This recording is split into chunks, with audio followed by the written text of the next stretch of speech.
Okay, so I'm gonna get started. I'll be playing Confines of the Crown. Or the Confines of the Crown. It used to be known as the Royal Trap.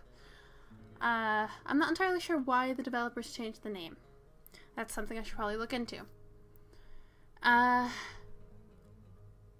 have never actually played this game before, but I do know how some of the routes go, and I'm going to be playing through my favorite one. I hope. I went and looked at the options, and it showed the endings, and it said the one that I want to do is locked. I hope that is not the case, because that's the one I really want to do. But I suppose that we will see. Let's see, is there anything else I want to say before I start? Well, Twitch doesn't recognize the name of this game, so it still says I'm playing Long Live the Queen, even though I'm not. Okay, I think that's everything. So we're gonna start the game, and I'm preparing myself for a lot of reading. Prologue, the presentation. Oscar's hair never behaves. He tried to grow it out 2 years ago, but he gave up long before reaching the adventurous man's ponytail he was hoping to achieve. Instead of gently bouncing waves, he got lank clumps that brushed his cheeks and made him fidget like a pup with fleas. In the end, it irritated him enough that he stole the shears while I was away and shaved his head near bald, at least in the places he could reach.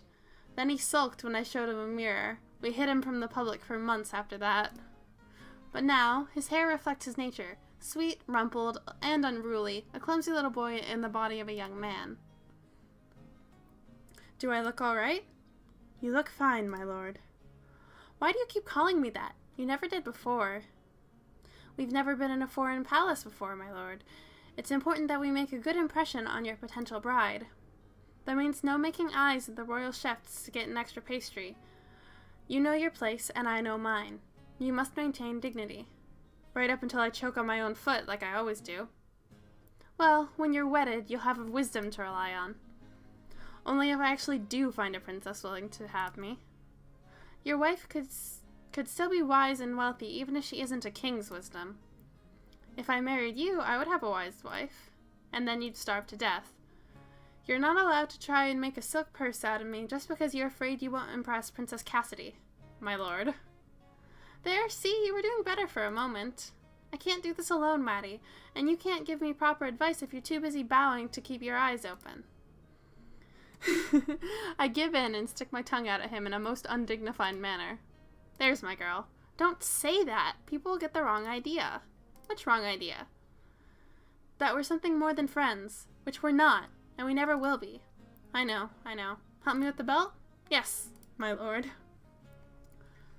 Prince Oscar of Ostendower is something close to my best friend. He's also my employer, or the son of my employer, depending on how you look at it. More importantly, he is my responsibility, one that I will not fail. I was born Miss Madeleine Valois, daughter of a cadet branch of an insignificant noble house. To my misfortune, I was also born the second daughter, and as such, what little wealth and prestige remained in our line was settled upon my sister. There was simply not enough to divide between us and leave us with any pretense of gentility. Thus, I was raised to be my sister's shadow, her replacement in case of disaster, and to have nothing of my own. I was taught to be silent and supportive, and never to disgrace my family by displaying my own desires. If I had learned my lessons well enough, I might be there still. Instead, my greatest mistake became my only opportunity. Aw, these two were so cute when they were kids. I was in the first rush of adolescence at the time, enjoying my freedom to run with longer legs. My family were attending court, making conversation with people far too important for the presence of a child who was heir to nothing. I was ordered to stay in our rooms, unseen and unheard, and wait patiently for their return. But I wanted a mid-afternoon snack, and I was tired of waiting. I came up with a plan that involved leading my governess on a false trail while I lifted the keys from a careless steward and wriggled my way into the palace cellars. There I discovered that I was not the first child to mount an expedition for sweets. A blond boy, his face streaked with tears, had managed to trap his hand between the planks of an old crate. It fell to me to calm him down and work out a plan to get him free unharmed and both of us out of there without being caught. If I had known he was a prince, I might have been more successful. I thought his family, like mine, wouldn't want to raise a fuss or admit that anything had gone wrong. Instead, my escape route led us straight into the path of his parents' frantic searching.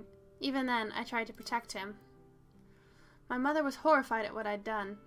She would have had me whipped and confined to my room on bread and water for a week. The king of Ostendower saw things differently. Saw in me someone who could keep up with his youngest son's mischief and get him out of trouble safely. Thus, I received a royal appointment as the valet of the young Prince Oscar. His companion, his maidservant, his advisor, and his agent. For the first time in my life, I had a place that belonged to me. I have studied for him, trained and fought for him. If necessary, I am expected to give my life for him. I will not fail. And now we're back to the present. Now that Oscar is reaching adulthood, he must find a bride willing to give control of her ancestral lands to him. I would not say it and discourage him, but I do not expect it to be these lands. Guelenar is a large and powerful kingdom, and the competition is likely to be fierce. I have never met Princess Cassidy, but I know she is quite young. She is certainly under no obligation to choose a husband in a hurry. This occasion is only the beginning of a long process for all of us. Still, her debut is a small and prestigious gathering, and it was good fortune that Oscar received an invitation. Here, he will gain experience in dealing with royal women who are not his relations, so that he can achieve a good marriage in the future. That is my final purpose, to prepare him and polish him, to make him a man whom a princess could trust, to make of him a man whom a princess could trust with her heart and her home. If no one wishes him for her husband, then all these years will have been wasted. I will be sent home in disgrace, a nothing, a worse than nothing. And yet, if he is chosen, then he will become a king, the master of a territory far from his birth, and he will leave me behind. What happens to me then? I can't let my worries about the future distract me. I have to focus on Oscar and everything that is happening right now. No matter what happens, I will stay in control. I won't let anyone down. Not my family, not Oscar, and not myself.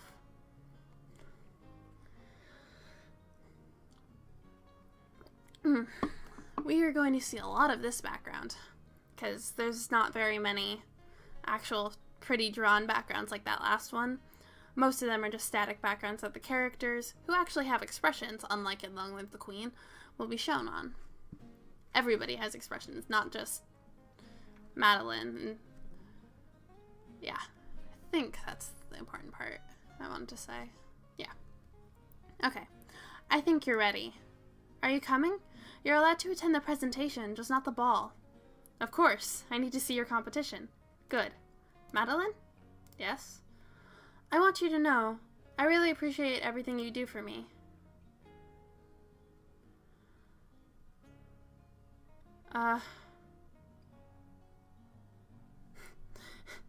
Actually, I think the best choice for the route that I'm going for, in the event that the game will let me do the route that I want to go for, is, stop wasting time. Now you're just dawdling, my lord. He lets out a slow breath and shakes his head. Well, I suppose we should go. Oh, boy. This part, I already know I'm not gonna like reading. At least some parts of it. The presentation hall of the Kingdom of Guelenar is not so much larger than that of my homeland, but the decorations seem more ornate, the jewels more lustrous. Perhaps it is only the dazzle of unfamiliarity. I have never crept along these walls on secretive errands, nor been forced to polish them as punishment. Only 3 foreign princes are present for these festivities. According to court gossip, 5 were invited, but 1 politely declined, and the other, somewhat less politely, refused to attend any event which involved Prince Nizagi. Therefore, this debut becomes an intimate affair, and might appear that much more advantageous for those present. But the central focus of this event is the princess herself. Her Enlightened Highness, the Princess Cassidy. And here's Cassidy. She's very pretty. I like her very much. She walks into the room with poise, her head held high, then hesitates, looking rapidly back and forth over the assembled personages before continuing to her assigned position. She cannot acknowledge anyone here until they have been formally announced, of course, but no one could blame her for indulging in a moment's curiosity. Guelenar's heir has been famously kept in a cloistered existence until now, out of fear for her health. She might never have seen so many strangers at once. As we are gathered in celebration of her anniversary, the princess must have only the barest blush of 18 years, younger even than Oscar. Yet her face holds more maturity than her years would allow. She looks closer to my age, some 2 or 3 years older, which makes me think Madeline is about 23. Maybe slightly younger, and I think Oscar's about 20. Anyways, determining a woman's age is always an inexact science, and a noble woman's more so. In her youth, my mother was often mistaken for younger than she was, to her chagrin, and forced to disguise herself with paints and artifice to give the correct impression. This trait, like so much else, she did not pass to me. Now that the princess is in place, the guests can be announced. Time for Monsieur Bishy Sparkle. Oh, wait, it would help if I read it. His Royal Highness, the Prince Gaston. The Prince of Bardowin is a golden barrel of a man. His curls as gleaming as the buckles on his shoes, and every conceivable place in between. So broad are his shoulders that I imagine, if startled, his mighty arms would tear right through his glittering wardrobe. I do not envy his tiring woman, also known as the maid who helps him get dressed. With brisk strides, he crosses the hall, stopping neatly at the minimum distance from the princess that propriety will permit, and sweeps a dramatic bow. I like this character, but reading as him is going to cause me physical pain. Therefore, I'm going to take a drink of water before I begin. It is my greatest pleasure to be in the presence of such a rare flower as your highness. Thank you. In honor of your anniversary, I present you with this rare Tapudian essence. May its scent bring you joy. Perfume. He's offering her perfume. I offer her a bottle of faceted dark glass. He offers her a bottle of faceted dark glass capped with gold, which she takes with interest. A perfume! What does it smell like? The servant beside her makes a quick chopping gesture with her hand. I shouldn't open that here. Thank you, Prince Gaston, and welcome to Gwelinor. Blech. I can speak. I swear that I can. She hands the bottle to an attendant, who sets it aside. Prince Gaston bows his head, then steps aside for the next presentation. His Royal Highness, the Prince Nazagi. I don't like Nazagi very much. So, if I stream this game again, I probably won't ever do his route, because I really don't like it. Alright. The Prince of Azeneth is a slender, sharp-featured man, attired in the finest silks, which glide soundlessly along the floor as he walks. His delicacy and refined appetites are well known, as are the rumors of his less appealing qualities. His is not a warm face. Excuse me. The narrow eyes, the elegant nose, the thin lips, all seem crafted for expressions of cruelty. I am not a flighty scullion to believe everything I hear. I find it likely that it is his appearance which gives rise to such tales, and not any actions the prince has taken. Still, I would be cautious if I found myself alone with him. Approaching the princess, he bows with his hands at his sides. Gracious Highness, you do me much honor with your invitation. I can only hope my humble gifts can convey my gratitude. He snaps his fingers, and a servant rushes forward to present the princess with bundles of blue and purple silk. You are very kind, Prince Nazagi. Be welcome. Prince Nazagi bows a second time and steps backwards, retreating without ever turning his back on the princess. And then it is our turn. This is going to be even worse than reading anything Gaston ever says. His Royal Highness, the Prince Oscar. He may not be the most elegant man in the room, but Oscar is a prince nonetheless. He walks with confidence, then presses his hand to his chest, and bows with one hand sliding respectfully back. Your Highness, I thank you for granting me the opportunity to meet you and to convey my good wishes in person. I bring you the gift of a flower that will never fade. He holds up A blue velvet presentation box containing a brooch in the shape of a rose, its petals encrusted with jewels. It's lovely, thank you. She seems honestly pleased, and his answering grin is equally sincere. This is the part that I'm dreading. I might not actually read this poem because Oscar's poetry is horrible. Well, at least I don't like it. Had he stopped there, he would have left an excellent impression. I also wrote you a poem. Would you like to hear it? Oh, no. As fairest maid to fairest day can wish the darkest carries away, as fish and frog shall meet and laugh upon the golden sea and Thank God. The servant behind the princess clears her throat audibly. Perhaps you could tell it to me later. I mustn't keep everyone waiting. Oh, right. Well, joyeux anniversaire, I think is how that is said. With a parting bow, Oscar backs away, and thus the presentation of the three princes is concluded. There is, however, a fourth prince in the palace. He is Prince Calum, the youngest living son of the King of Guelinor, and still a bachelor.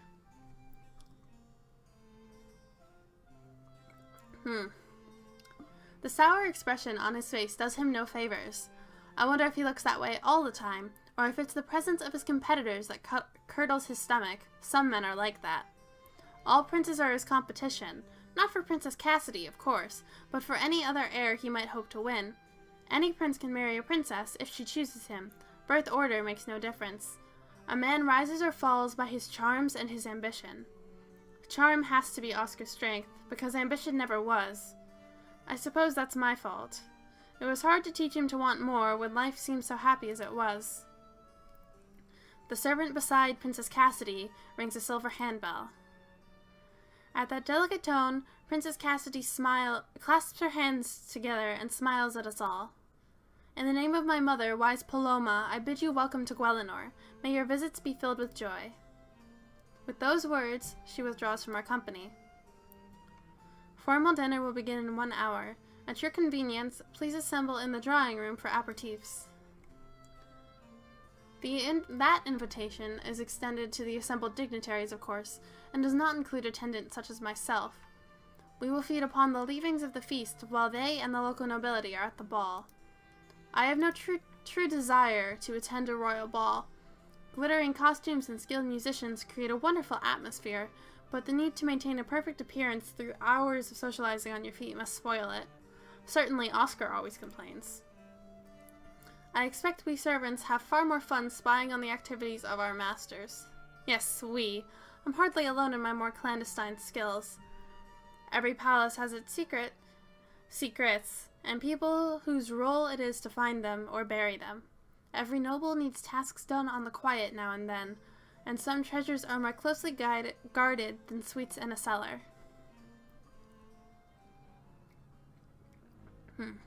As the gathering dissolves, Oscar touches my arm and takes me aside. Well, what do you think? Did she like me? She appears to like everyone. Be serious. In terms of gifts, she clearly had more interest in the jewelry and the perfume than in the silk.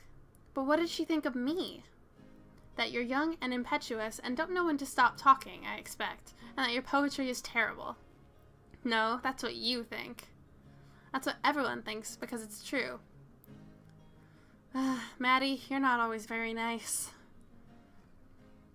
So you think she doesn't like me? I didn't say that. She's new at this too. She's young, she's lonely, and her manners aren't perfectly polished. You should talk to her tonight. You might make good friends. Right, the ball. There's something I should tell you. You changed your mind about the shoes? No, the shoes are fine. It's in my valise. Valise? I don't know. Anyways, in my valise, there's a red scroll case. There's a letter inside it. The letter is for you. What? Why would he be carrying a letter for me? Who would it be from? I don't have any other close connections. My family?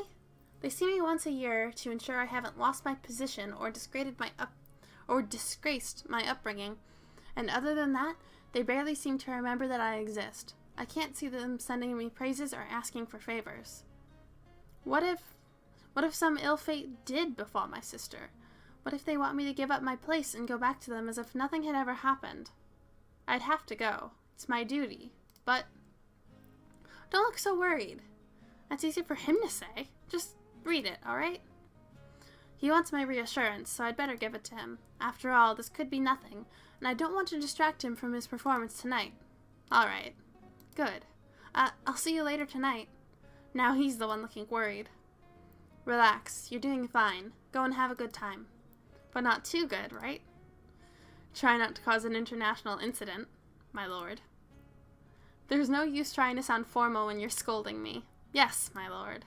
Oh, that's no fun. No, my lord. She's messing with him now. He sighs and shakes his head. All right, I'm going. I don't answer him, but merely nod my head. At last, he turns away to follow the others. I'm on my own.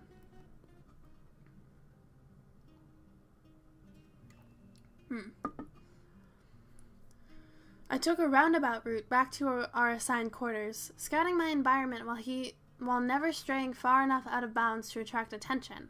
I wasn't looking for anything in particular. It's simply a habit. Learn your way around when you don't need to, so that the knowledge is there when it becomes useful. It's only a coincidence that it allows me to put off reading the letter, right? I can almost make myself believe that. Oscar told me not to worry, which in itself means that I should. Probably means that I should. If he can say such a thing, he must know what the letter is. Not my family summoning me home. If he knew something like that, he would have wanted to talk about it earlier, I'm sure. He wouldn't keep that hidden. Perhaps it's not from my family, but from his? A secret assignment to be performed in Guelinor?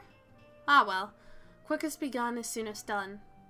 I opened the valise, and carefully left out the folded items of clothing until I discovered the cylinder of red leather. It has more solid heft to it than I expected. Either the leather is very thick indeed, or there is something more than a letter inside. Excuse me. I unbuckle the cap and shake out an unsealed roll of parchment and a little blue velvet box. I open the box to find another piece of jewelry, though a far cry from the sparkling fantasy offered to Princess Cassidy. It's a pendant, a polished stone wrapped in a wire, its color a warm honey gold speckled with light. That's what it looks like right there. But why is it here? I suppose I ought to read the letter.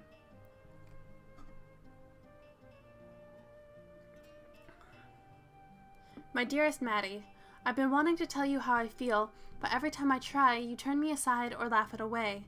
I would write you a poem, but I know you hate my poetry, so I'll just say it simply. I love you. I know that you can never return my affections. You still think of me as that child with his hand caught in the cookie jar, a little boy who didn't even come up to your chin. I get older, but so do you, and I can't ever catch up. I'm telling you this because it's true, and not because I expect you to do anything about it. That's why I'm writing it down instead of telling you in person. I don't want to embarrass you or make you have to answer. I would never want you to pretend to love me. All I want is for you to know how I feel. Please wear my token to show that you understand, and I will never mention it again. I want to know that you know and that you don't hate me. That's all. You want me to be a good prince and win a royal bride, so we'll do it. But I'm doing it for you. Yours, Oscar. The letter goes blurry as my eyes sting with moisture. Oh, Oscar, do you really think that it's just because you're younger than I am? He's a prince, the son of a king. He's been raised in luxury and trained to govern and inspire. I am a servant with no land, no fortune, no inheritance at all. What would he have if he married me? Whatever gift his family saw fit to hand out, if they didn't disown him on the spot, and then nothing. My employment would, by necessity, be terminated, and we would be turned out into the town to support ourselves. A fool's paradise, soon crumbled to dust. What would we do? Neither he nor I have ever been trained in a profession. Where would we live? We wouldn't have so much as a roof over our heads. It doesn't matter how I feel about him, or how he feels about me. It can't happen. I wouldn't do that to him. He's wrong to think I didn't know. Of course I knew. All the more reason for me to keep my own emotions under control. Practically from my cradle, I was trained in self-control. My emotions, my reactions, even my face. Never to flinch, never to cry, never to say what I wanted or to have any wants beyond what my parents told me to. I was supposed to sit quietly in the background until I was needed. Eventually, I suppose, I would have lived in my sister's house as a poor relation and unpaid housekeeper, and never had a life of my own.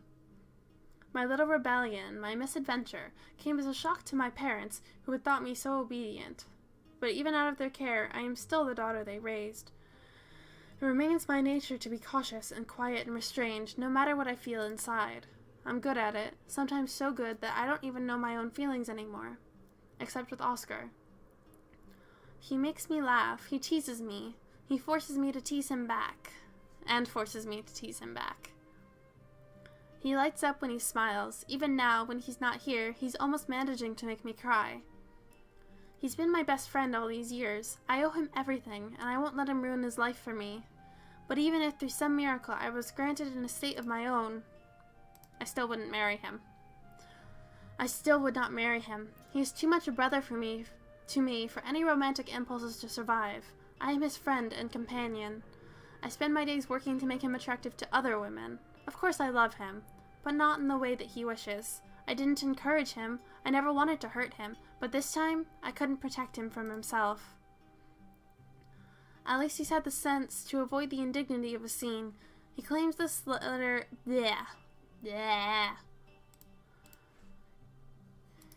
He claims this letter...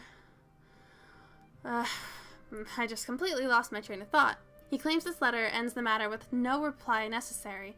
If we never speak of this again, he can believe whatever comforts him most. That's what matters, after all. His comfort, his future. But if this necklace is a love token, wearing it openly might give him false hope, or raise questions from others. It would not benefit his chances with a princess to have me seen as his paramour. Don't wear it.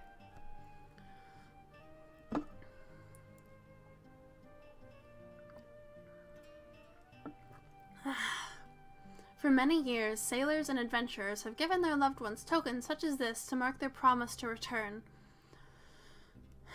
Anyone who saw me wearing such a thing would be certain that I had a lover, distant or denied, but still devoted.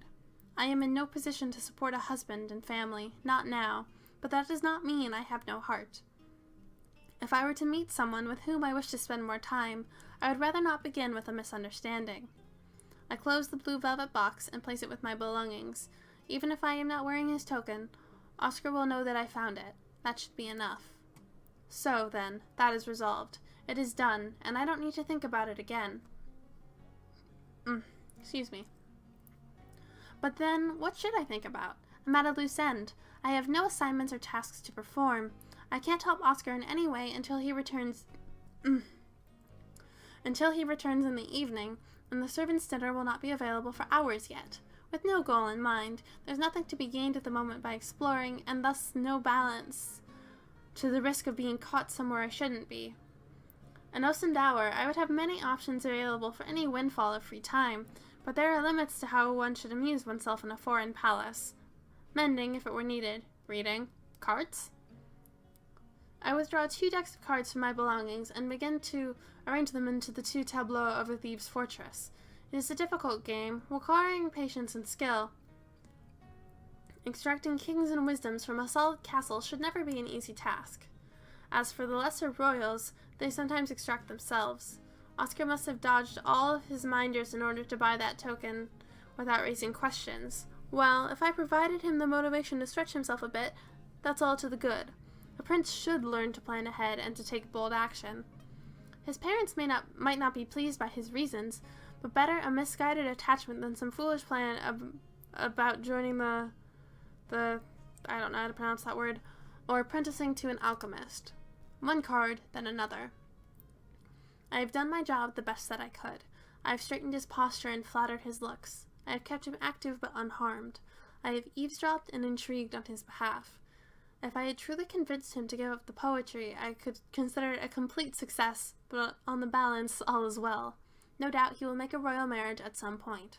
Only, not too soon, I hope. He's so young, and I'm not ready to move on.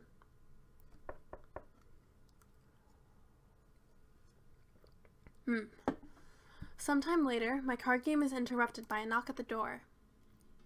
Opening it, I find a young woman in the livery of a page. Young, yes, younger than myself if I am any guess, but old for such a rank, 14 being the usual age in Osendower.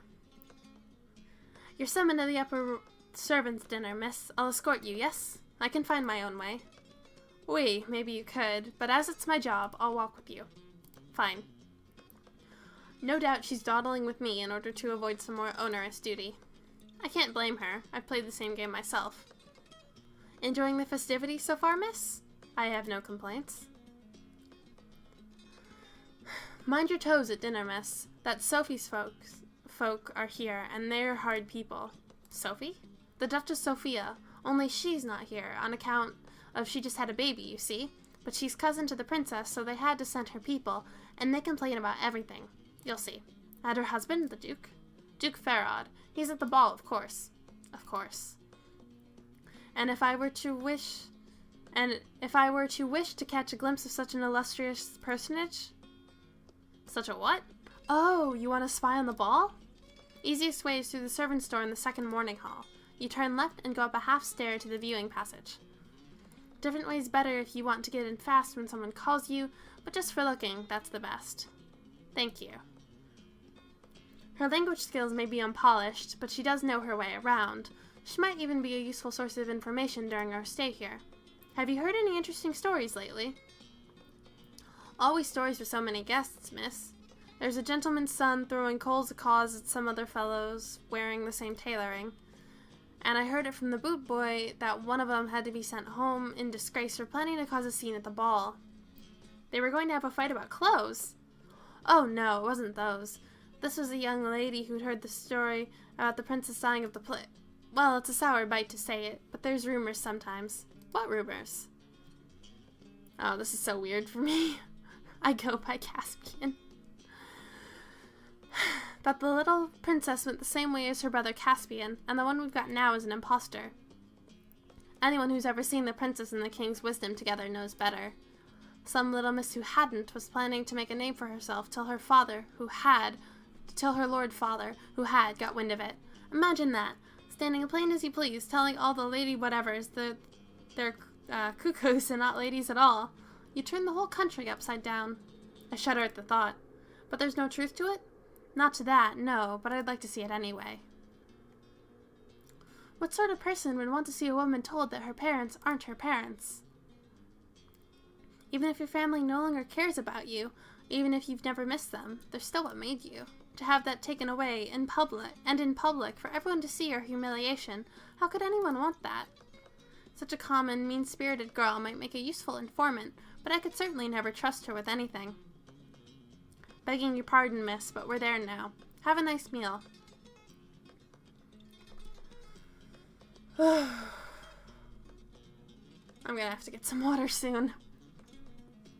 She leaves me to enter the dining room. As a lower servant, her own supper will not be for some time yet. And so, I join the others of my rank, the confidants and supporters of the noble elite. It is not difficult to identify the footmen of Duke Ferrod. Despite their position, Despite their position, they are a mismatched pair in clothing so plain that it barely merits the title of uniform. They sit in silence and glare at the palace servants who give them a wide berth. It would appear there is some long-standing disagreement in Guelenor between the royal family and this Duke and Duchess, one that extends even to the servant ranks. Excuse me. The attendants of the other guests are far more sociable, even Prince Gaston's shy little maid. We are all made welcome to the table and the generous helpings of well-prepared food, much of which is still warm. Accompanying our meal is a pale and delicious sherry of a variety which does not keep well once the bottles have been breached. Thus, we are encouraged to drain it dry. I myself partake only moderately, but Prince Nzagi's chief valet appears to be half fish by the way he drinks. At the conclusion of the meal, we are treated to pastries and tiger nut milk, and all assembled are duly awed by the royal largesse.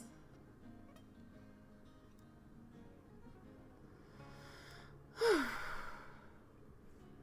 think this is a good place to save the game. Live stream 1 prologue. Save. and I will resume the game as soon as I've gotten some more water.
Alright, I have acquired more water, and once I get my headphones on, I will be able to continue the game. Alright. Back. Alright, and this is directly after her evening meal. Excuse me. Okay. Afterwards, the proper thing to do is to return to our rooms to await my master. What I intend to do, of course, is something less than proper. To find the viewing chamber that the page mentioned, and cast my eyes over the festivities. Guarding Oscar from hidden dangers is another facet of my role, whether those dangers be a sword in a dark alley or a social schemer out to trip him up. Anything could happen to him if I'm not there to watch. I'm sure everything is fine. Oscar never had any difficulties with dancing lessons. Still, he might make little mistakes, and it would fall to me to discover those faults and train them out. He is, after all, a prize stallion of sort.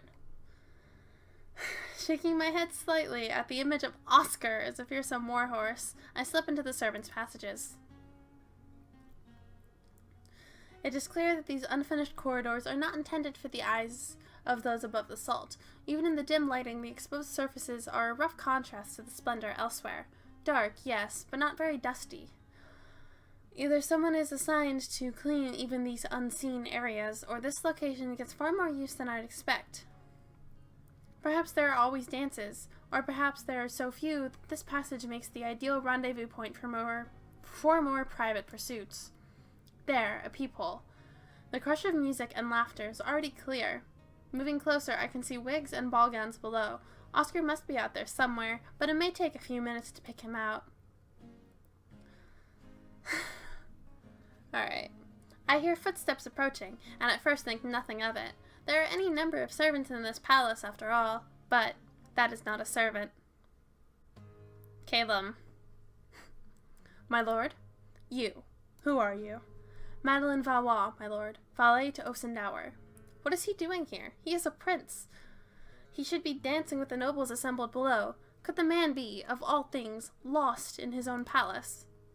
Do you need something, my lord? Nothing you could provide for me. The poisonous edge to his dismissal makes me wonder what, exactly, he thought I was offering. As I failed to respond, he presses on. Are you on some errand? My time is my own at the moment, my lord. Then why are you here? What is the world coming to when a servant cannot have privacy from her betters, even in the back halls? It is a complete breach of decorum for him to set foot here at all. He shouldn't be challenging me about it. Inarguably rude though his question is, he is a member of the royal family, and I am a guest in his home. I am observing, my lord. Oh, Caleb, why are you so mean? Like the little cinder girl watching and dreaming of what she can never have. I beg your pardon. Guest or not, that was just too far. No desire to be a princess, but then you must be a noblewoman's daughter in your own land. Younger daughter. And if misfortune favors the succession, it would fall to you. Better that than a younger son, the one left over when everyone tires of matchmaking. We can't choose how we're born, one would think. Anyway, my lord, you might be a king one day. That's not an option for me. Indeed. I suppose I shouldn't have said that much, but something about the man gets under my skin. So if not envy, and not an errand, what's your game? I am keeping watch over my prince, as is my responsibility.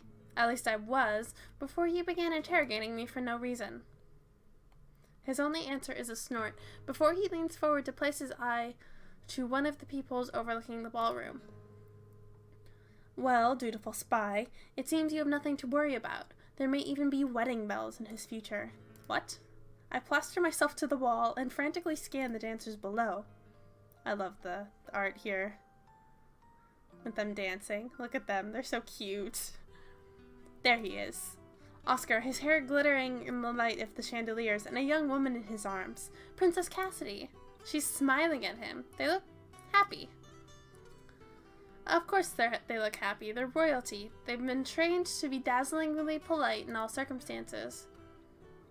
She'll dance with all of her suitors. That's why they're here. It's nothing.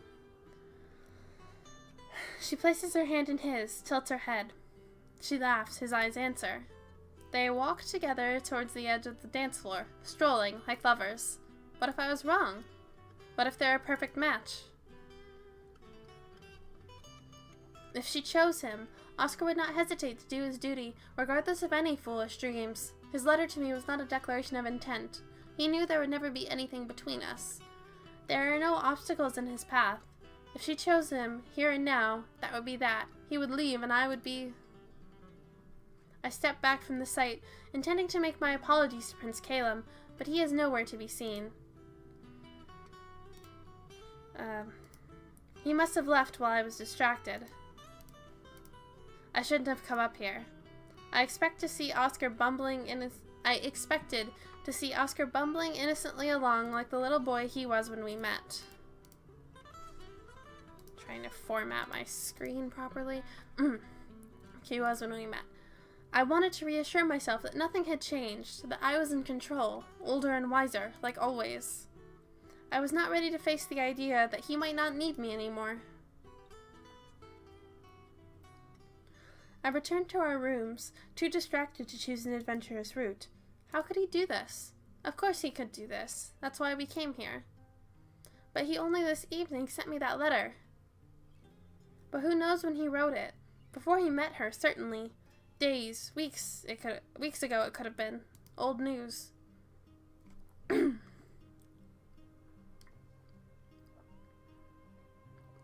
He's young, he longs for romance, and he can't get it from me. So he turned to someone else. It's only to be expected. I must stay calm. In all likelihood, this will come to nothing. The princess is a sheltered young woman enjoying the attentions being paid to her, but she's also an heiress who has been raised to her responsibilities. Perhaps Cassidy and Oscar might come to an understanding in time, but her family would insist that she meet others first. even if they were swept away by some mad passion and declared an engagement on the spot, which would be an incredible scandal. It would take months to organize a formal wedding. Disaster is not imminent. I have to believe that. Still, one thing is clear to me. I have been too complacent. I have not planned ahead. Sooner or later, I will lose my position with Oscar, and I need to think about what to do next. I don't like it, but not liking something doesn't stop it from happening. I have to face this. There are no other princes in Osendower, but there is no shortage of young men. If I am credited with polishing Oscar for a prestigious match, mothers may want to entrust their sons to me, or even younger children. I've had a strong enough education to pass for a tutor if I must. Such a role would give me a new home and security for a time, at least. There are benefits to having worked within the palace for so many years. Someone may wish to employ me on the basis of what and whom I know.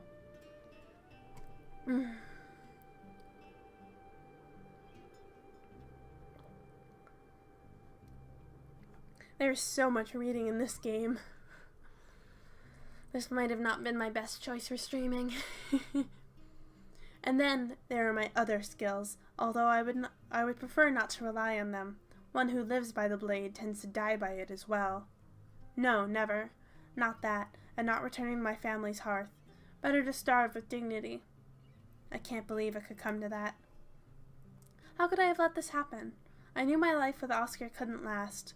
I told myself that I was being the wise one, that I was focusing on what was most important, and not letting myself be distracted. Apparently wisdom and blindness look so similar that I couldn't tell the difference. Ain't that the truth? No, I will not panic. Everything will be all right. I have time. Once we are in our own country again, I will set aside my wages. I will work harder at being sociable and making connections within the court. It is never too late to make a good beginning. Excuse me. Perhaps, if Oscar marries well, their majesties will see fit to reward me. I am an adult now, and I have earned their trust. They might have a new position in mind. With royal support and a higher pay rate, I would be able to make a home for myself.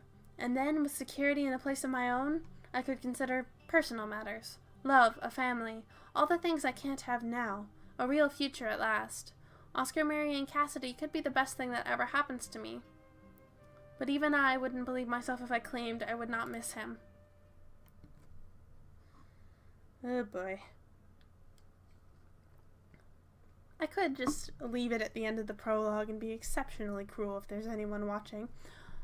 Although I somewhat doubt that there is. Which is actually another reason to end the stream and pick it up another time. We'll see. I am drawn from my contemplations by a strange sound, or perhaps an absence of sound, I'm not entirely sure. It wasn't something that I registered on a conscious level, but I have been trained to respond to changes in my surroundings. Something is wrong.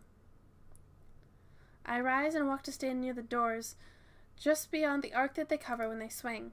If someone or something brushed through those doors, I would rather not be struck in the face. There's a rumble in the distance, a hubbub that can't be silenced by solid walls and thick carpeting, and it's growing. Heavy footsteps, the clash of metal, a fist hammering on the door. Open up in the name of the king. What's going on? The princess has been kidnapped by your master. What? Oh, Oscar, what have you done? Alright. Well, I'm definitely not leaving it before this. I love this intro.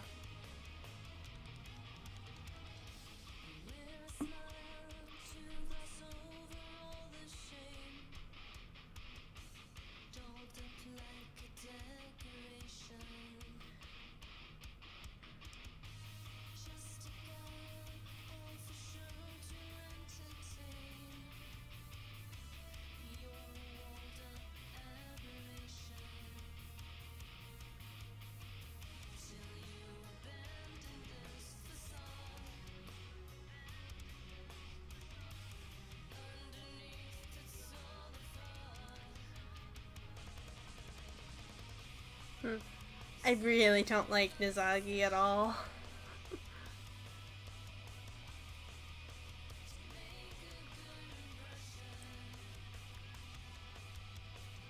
And then we have a bunch of side characters. And I think I could name almost all of them. And there are so many spoilers in this intro.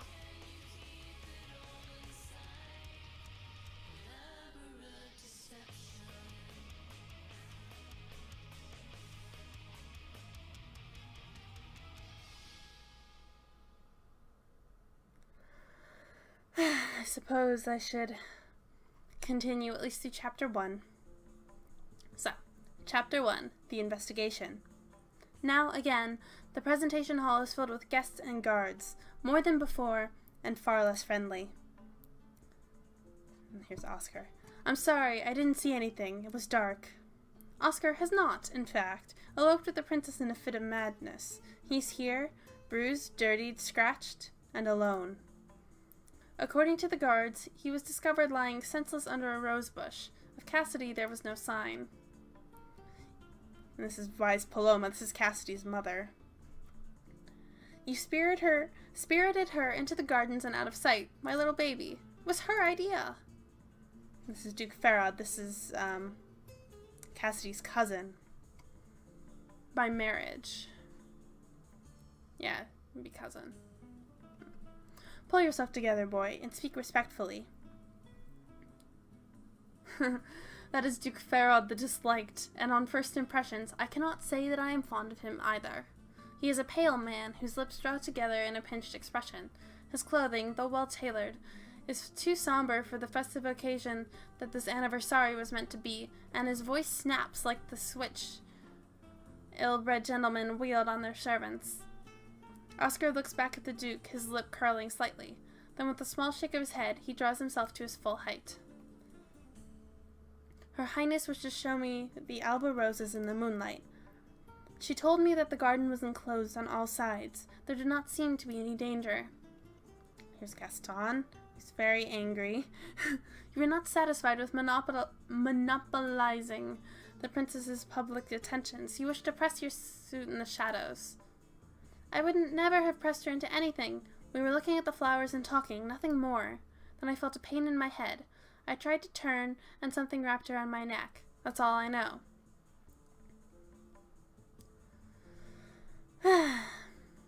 Like any prince, Oscar has been trained in the arts of war, but in his case, it is more of an art than a practical defense. He is passable with the sword in the context of a formal duel. With a firearm, he can strike a close-range target so long as neither he nor it is moving. Excuse me. A dishonorable opponent in hand-to-hand could take him down easily. I didn't hurt Cassidy, and I don't know where she is. Please, don't waste time asking questions. We have to find her. Here's Nizagi.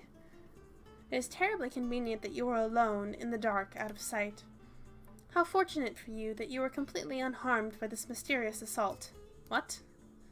And of course, when only you are able to find and rescue her, you will claim her hand as your reward.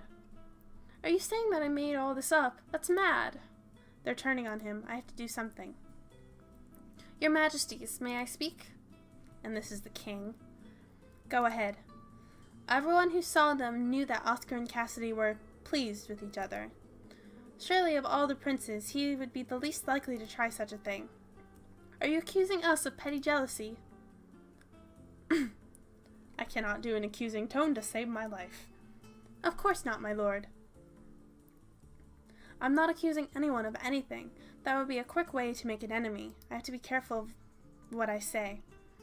If someone did scheme to kidnap the princess in order to force her into marriage, it probably wouldn't be a man who had a good chance of winning her without it. The benefit would not be worth the risk. A clever way to avoid suspicion. If there's a plot, then someone has something to gain, something that's worth risking their life to get it. So who benefits? All of a sudden, the king's wisdom goes pale, clutching at her husband's arm for support. I cannot guess what thought has occurred to her, but I must press my point while I can. As my lord has suggested, I believe that it is important to locate her enlightened highness as soon as possible, before whoever is behind this has a chance to cause further mischief. Naturally, I cannot tell a king what he must, or even should, do, but I am a noblewoman's daughter, if a low-ranking one. It is not improper to make a suggestion, particularly when the credit is placed upon worthier lips. Indeed, his gaze sweeps the room. You will all be escorted to your rooms under guard. I have done nothing. I will not be treated. You are being treated like an honored guest. Your chambers will remain private, and you will remain within them. All of you, including you, Farad. Your Majesty, I assure you. I want to help with the search. And they both flinch back slightly. I love that little touch. Be quiet, both of you. As far as I am concerned, you are the prime suspects. You will return to your rooms and stay there and pray that my daughter is found unharmed.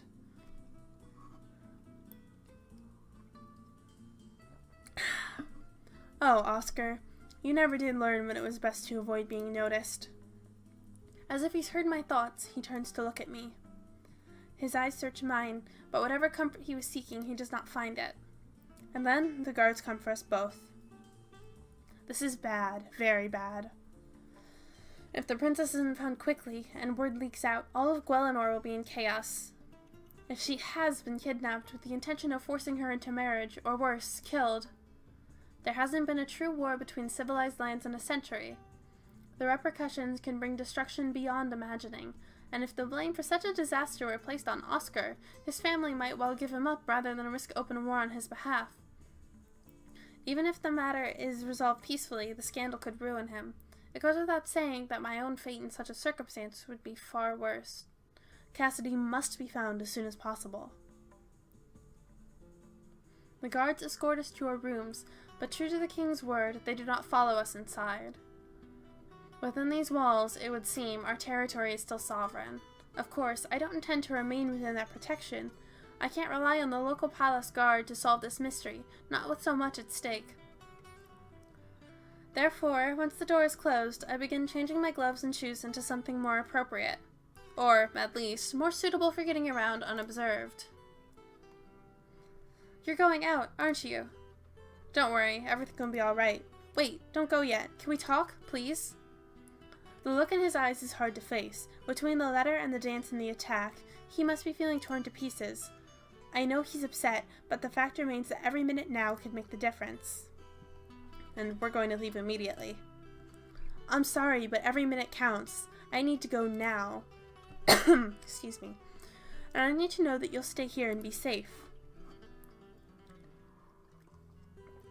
Oscar, you immature fool. Cassidy never treated me like an idiot. Good for her. Let's hope she's not dead. Oops. I'm sorry. I didn't mean that the way it sounded. I'm stressed and nervous and in a hurry, and I didn't mean to snap at him, but I did, and sorry isn't helping. As if I don't have enough problems to deal with. Now he feels awful, and I feel awful for hurting him, and I don't have time to explain myself or comfort him, because I need to ensure that the princess is saved to protect him and his reputation. I've made my choice, and I'm sticking to it.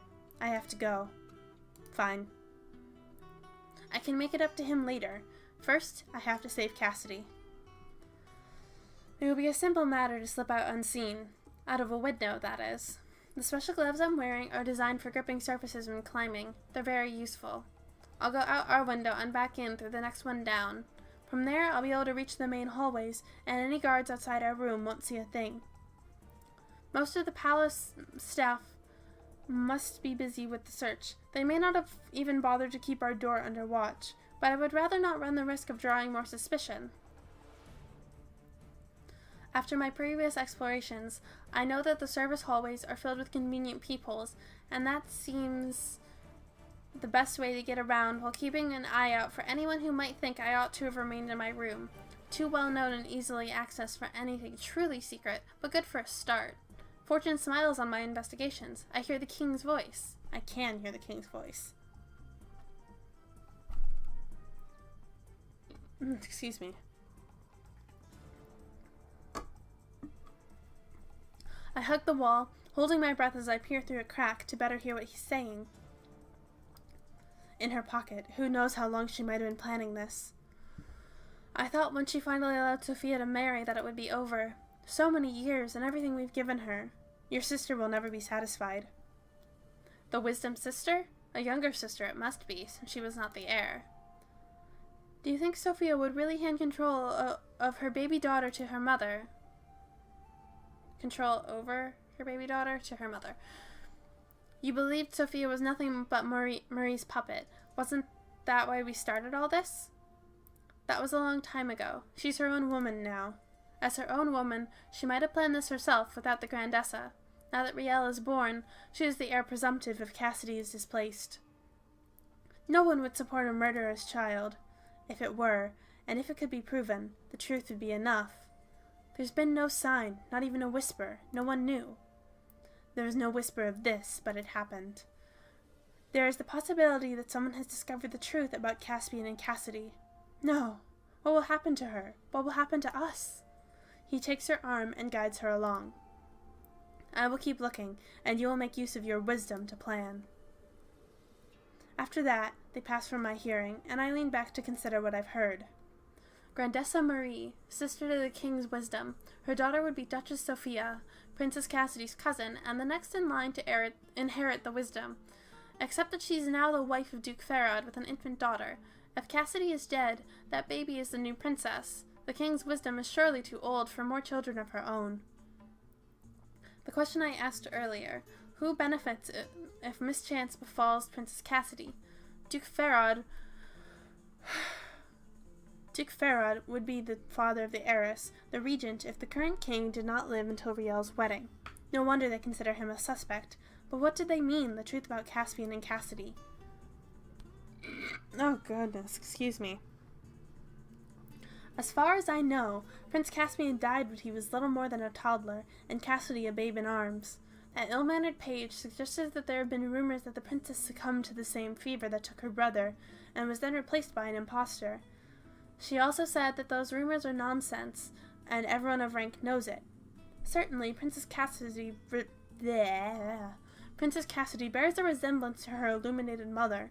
That in itself means little, though. Similarities between people are common, particularly within the noble classes where so many relatives are shared. However, if the blood heiress had been replaced at such a tender age, it would have been impossible to predict who the impostor might grow to resemble. What other secret could there be? The Caspian and Cassidy were sired by someone other than the king? While it could be personally embarrassing, it would make no difference to Cassidy's right of inheritance. She would still be the daughter of the wisdom. It matters little what secret she holds so long as Cassidy is missing. I must keep looking.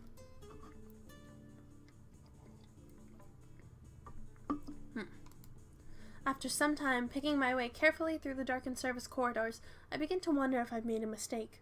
I was right, of course, that the official guards would not be capable of a thorough search. Only once that I've seen if they bothered to enter these passages, and that so briefly that it was easily within my capabilities to stay out of sight. Perhaps they have focused their efforts on blocking exits from the palace. Not an unreasonable approach, but the fact remains that there are 1,000 places they have not investigated. These corridors may be out of sight of the guards and the nobles who observe propriety, but they are hardly a secret. Any servant with a bucket of coal or filthy washwater or similar undecorous tasks would be expected to use these halls to avoid the risk of dirtying the fine carpets, and I have passed such a few already in my wanderings. None of them have questioned my presence at all. In fact, they have been eager to share the garbled gossip of how the search is progressing, all of which is mostly useless. If someone tells me that she heard from a butler who heard it from a maid that a guard saw a suspicious figure by the morning music chamber, well, even if that was accurate when it was first heard, and even if it hadn't been altered by passing through so many mouths, it's old news by now. And of course, knowing where the guards have searched still doesn't mean that I can rule those places out. Excuse me. Any child knows that one of the best places to hide a stolen toy is in a location that has already been thoroughly searched. I'm going in circles and getting nowhere. I don't know what to do next. I can't give up now. What I need is information, motives, methods. If Cassidy arranged her own disappearance, where might she have gone to hide? If it was someone else, where might they have put her? What contacts do they have? What do they know?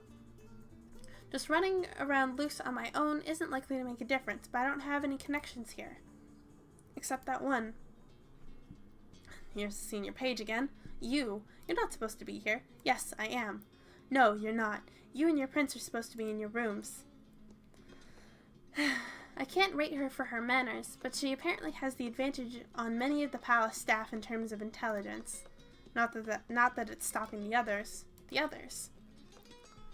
Well, you don't expect a great lord to stay still on the say-so of a nobody guard, do you? Those that are born that way know who makes their rules. Of course. Wonderful. If Oscar is the only suspect staying put, that'll make things even more confusing. Wait, does that mean their rooms are empty? Could be. You want to get into those rooms, don't you? Spying again? I tapped the side of my nose with my finger meaningfully. I would never violate the privacy of honored guests. So you don't want to? Well, never mind then. I take back my earlier assessment. She may be observant in some ways, but she certainly didn't invent gunpowder. Yes, I would like to have a look, if I can get in without being seen. A nearby window or a service door, or a large chimney, if you know the way. Or the keys.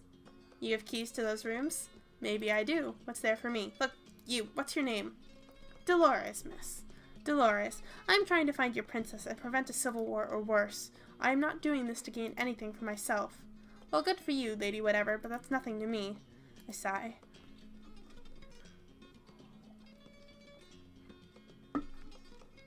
What do you want? Coin. I'm not carrying a large purse. Large or small, it's more than I have. Fine. I reach through the slit in my clothes and fetch out 3 silver ducats, which she accepts without argument. Thank you, miss. With the bribe safely stowed, her smile takes on a harder quality. Whose room do you want? Only one? I can't wait around for you while you search. Too many eyes. I suppose that makes sense, but with so much riding on my decisions, how can I choose? Of course, Dolores is a lower servant, nearly invisible to the eyes of the mighty, and she notices things. Can you tell me a little about the other guests? I don't have all night. We have to hurry. She seizes my arm and starts to pull me along, keeping up her rapid monologue in an undertone. The Duke and his bunch won't even let the chambermaids in to air their rooms. Don't know if it's territory or they've got something in there. The pale fellow, nobody wants to do his room, because he's got all those bottles like a pharmacist, and who wants their fingers to rot off from poisons and curses, and the glittery one smells, it's true, but... She drops her voice even further, to a whisper. I heard it from a junior scullion that someone saw a girl who looked like the princess in his rooms once. Can't tell you that it's true, only that I heard it. So which room do you want to see? Duke Farod. Fine. Now let's get moving, and whatever you do, don't tell anyone I helped you.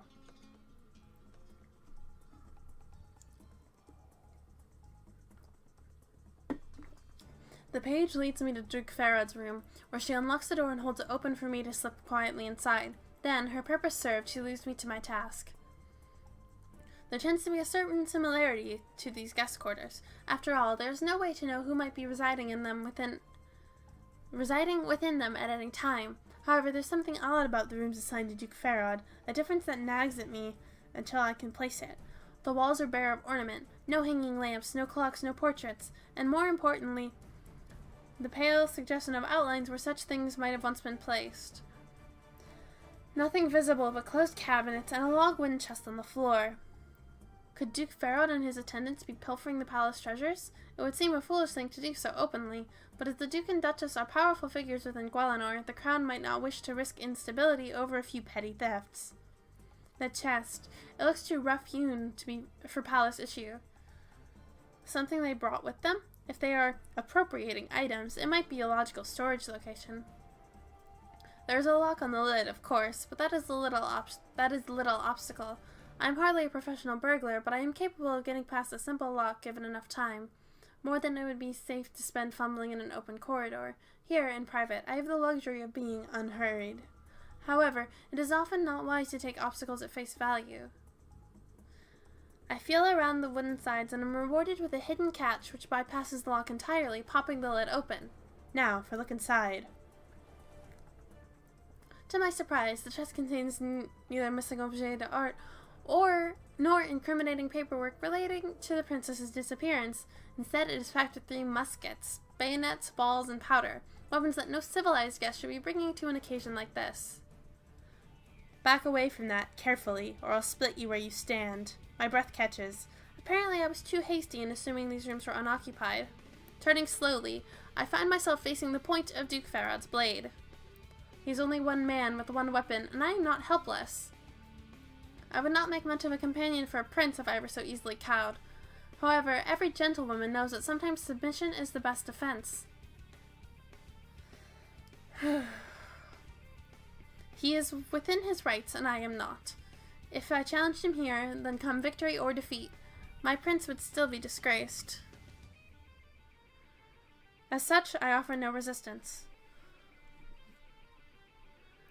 We are promised inviolable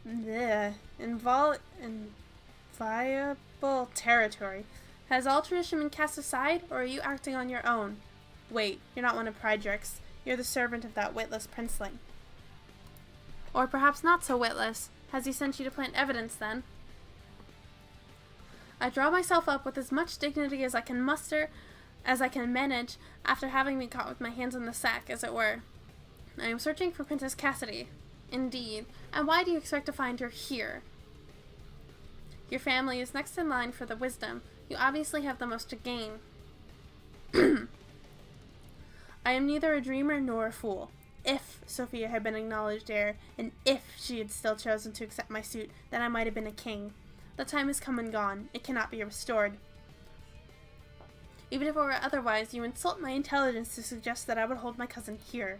Here, my lord, is where the crown swore not to look, as you reminded me only moments ago. Child, they searched each of our rooms while we were called to assembly, didn't you realize? Oh, I should have thought of that. Such a search would have needed to be cursory, but sufficient to locate a prisoner tucked hastily out of sight. Still, just because the rooms were checked earlier doesn't mean they shouldn't be checked again now. She could have been moved after the search. Better, but you're still out of your depth. If you mean the princess no harm, why are you traveling with firearms? In case someone else means to harm me and mine. With a shrug, he sheathes his dagger. If you are what you seem, girl, your instincts are sound, but your experience is lacking. Return to your master before someone notices you missing and draws more shadow over us. If you are playing a deeper role in this game, be grateful that I do not yet have cause to kill you. Now leave. Yes, my lord. A cold man, and a mysterious one. Yet he could have attacked while I was so foolishly distracted with my search, could have demanded some forfeit in exchange for my trespass. Instead, he waited for an explanation, then sent me on my way. He may yet be a villain, but not a mindless one.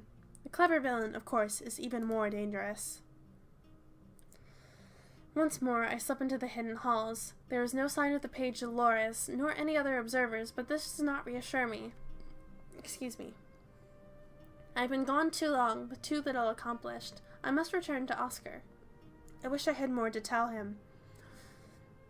He's done nothing wrong. I know he hasn't. An honest investigation cannot point back to him, because he is innocent. Logically, therefore, this mess should not come to roost over our heads, but that doesn't mean it won't. It is my task to defend him in all ways, to guard him from danger, to save him from dishonor, and to present him in the best possible light. Excuse me. Rescuing a lost princess would make him a hero, one that any woman would want as her husband. What greater loyal could I earn for him? That, of course, is if I succeed. If I do not, the scandal is pinned to his name. I will not fail him. I will find Cassidy. But first I must speak to Oscar to tell him what little I have learned and see if it sparks any clue.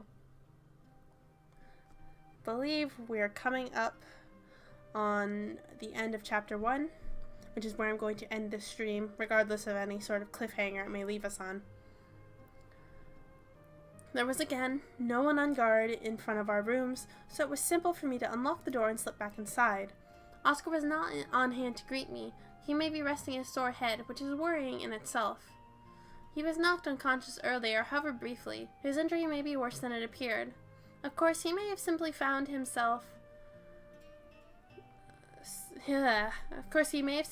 some way to distract himself in my absence. I should call out quietly to give a warning of my approach.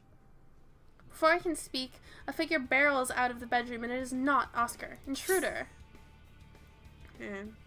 I love the art that we have her ready for battle. At once, my daggers are in my hands. The strange man attacks with a powerful overhead strike, a move generally useful only for splitting melons. Even caught off guard, I have more than enough time to brace and catch his stroke on my blades. My angle is not good enough to push him back more than a few steps, but by that point I can assume a better stance. He comes at me again, testing my reflexes. One move of his longsword towards my eye, then circling down a slice at my feet, both times easily brushed aside, then for my middle, and this time I catch the blade again, twisting to hold his sword up and away with the hilt of the dagger in my right hand, while I push in and slash at his hands with the one in my left. He jerks back, clearly fearful of any injury to his hands, and leaves himself open. I pursue, spinning as I move to hide my precise target. With one move, I can drive a dagger backwards and up into his heart. But no, he ran farther than I expected, and I catch only the air. I turn my head to find my target behind me and to the side, again making a wild overhead swing. Too late to turn, I dive for the floor and roll to come up facing the correct direction. His sword slices through the empty air and into the floor, scarring the wood. He's overbalanced. Driving in my heels, I grab the plush edge of the embroidered rug beneath him and yank. My assailant stumbles, falling back against the heavy marble fireplace while I climb to my feet. Looks like that impact left a bruise, though nowhere near enough to put him out of the fight. He has reach and strength, but not so much skill, I think. Time to take the offensive. I bare my teeth and snarl, then leap forward, tapping his sword at full speed with first one dagger, then the other, getting him used to the pattern of parrying. When the moment comes, I trap his sword between my blades and give it a wrench that would have sent it flying from the hand of an untrained man. This one retains his grip, but for the moment his weapon is neutralized. I force him up against the wall, too close for him to bring a sword to bear, and look up into the eyes of my enemy. It is Prince Calum! By the blue sky, what do you think you're doing? Testing you. I could have killed you. He smirks at me and casually eases his sword from my control. I don't think so. A prince should have the best tutors and more skill in sword fighting than the clumsy attacks he demonstrated on me. This is true. Of course, he is one of many, and a neglected younger son, as he said. Why are you here? I require your aid. You want to get my help by breaking into my room and attacking me. I needed to be sure you would not freeze in a crisis. I needed a pair of hands I can rely on, not another burden. For what? He shrugs me aside and takes a few long strides away, before turning back to answer over his shoulder. A task that calls for the sort of woman who climbs out of windows and slips locks, and who draws a blade at a moment's notice. You want me to spy for you. And you think you can trust me for that? You don't know me. You must have servants of your own. I need someone with no connections. That means you, Valois of Osendower. You are going to do exactly as I tell you for two reasons. One, because I need your help to rescue my sister, and two, he pulls open the inner door, revealing a factor that I should have considered earlier, because if you don't, I'll slit your master's throat. Oscar! And that is where we end this. For now. Save. Live stream 1, chapter 2. Save. And since I'm going to end that there, we'll go back to the main title. Thanks for watching, if you did. I'll probably stream this again next Friday, and I'm probably only going to do 2 chapters again. I think I'll just make a habit of doing it in 2 chapters. It's a little easier that way, rather than trying to do all 7 at once and leaving myself entirely unable to speak, because already I can feel my voice going. So, I'm going to leave it here for now. Thanks for watching, and I'll see you guys later. Bye!